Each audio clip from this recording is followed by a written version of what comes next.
If you're planning to sit it in November, you don't want to book any break that will cause you to regress and then having to go back, you see. It's a bit like training for a marathon, so you need to build it gradually. As you're building it, it will get better. If you're finding like you're struggling a lot, maybe ask for catch-up slot. I don't know whether you've got any catch-up slot. I've worked with other GP trainees who become GP and also still running late. So it's not only you having, there's a lot of GP trainees and GPs who struggle because it really depends on the type of patients you're getting. If you have been given very complex cases, you're more likely to run late. Another GP is probably going to find it difficult as well to manage the time. The good thing is that for the SCA, the cases have been designed to last 12 minutes. It's manageable within 12 minutes. Whereas in real life, you might get cases that doesn't fit the 12 minutes. It's important that you think about the 3 levels of change. Most people, they focus only on the skill, improving the skill, but the attitude is even more important.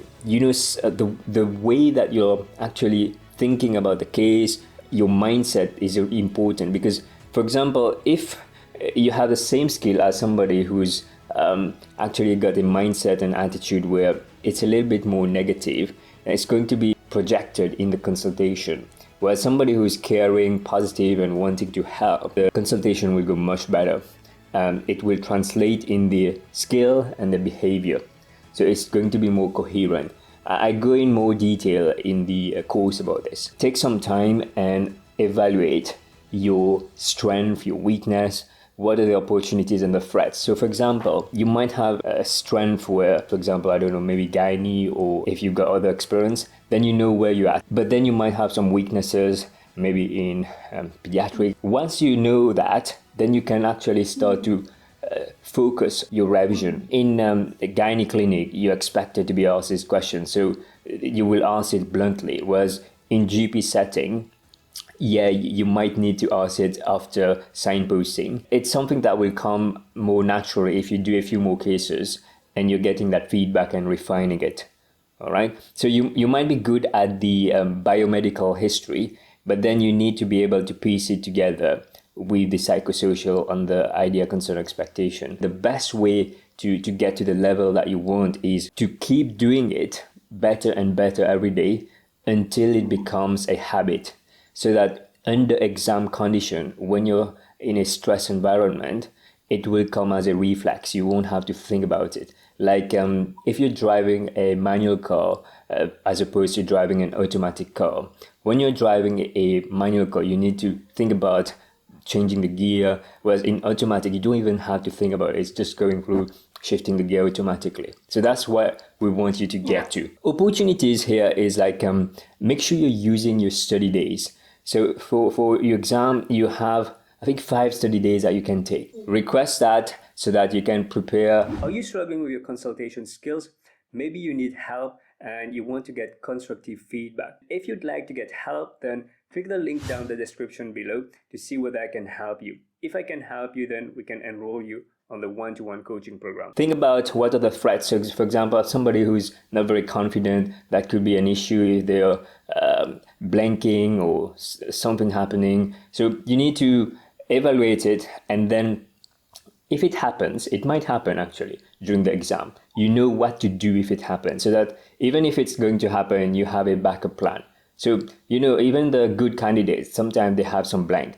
But what they do is that they don't let that paralyze them. So they summarize briefly and then gather their thoughts, and then they'll go back at it. Today we're going to go through 3 cases. What you want to do is write it down, what you've learned, what feedback you received, rate yourself, and then write down what are the things that you're missing. When you've got that data, let's say in a month time, you might forget about it. But when you come back and read this, that will come straight back in mind, and it's going to consolidate your learning.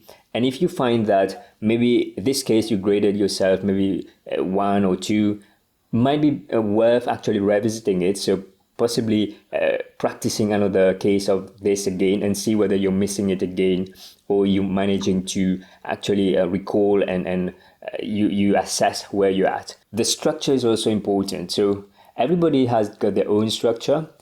This is a framework that you can use. I like to start with the story first. You know, the simulated patient will have their own script. So they will tell you like the spiel, and you want to get it out so that you understand what's this case about.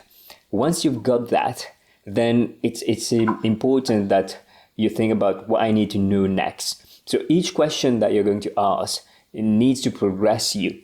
I like to ask the idea, concern, expectation early on so that I know what I might need to readdress. Because if you ask it later, for example, you got a case of a patient who's worried about a headache and concern about a brain tumor. If I knew this maybe at 6 minutes, it's going to be difficult for me to tailor my history. Whereas if I knew it beforehand, then like I would be able to ask some question about space occupying lesions. And then when I'm going to discuss the management, if I don't think this is a brain tumor, then I can explain, having asked you the various question, I'm not concerned. So it's important to know early, because sometimes I might have a patient who's having a concern about the heart, and then they start telling you that they've got other issues.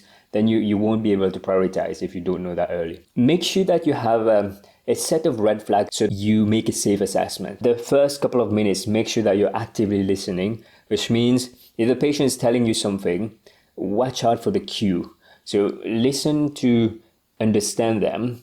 Don't try and listen to response and ask the next question. The psychosocial is about asking questions to understand the severity and the context. If a patient is having wrist pain, if it's a tennis player, the way you're going to manage is going to be completely different compared to somebody who is not a tennis player. All right, so that has implication. What you want to do is you've asked enough questions to commit to a working diagnosis.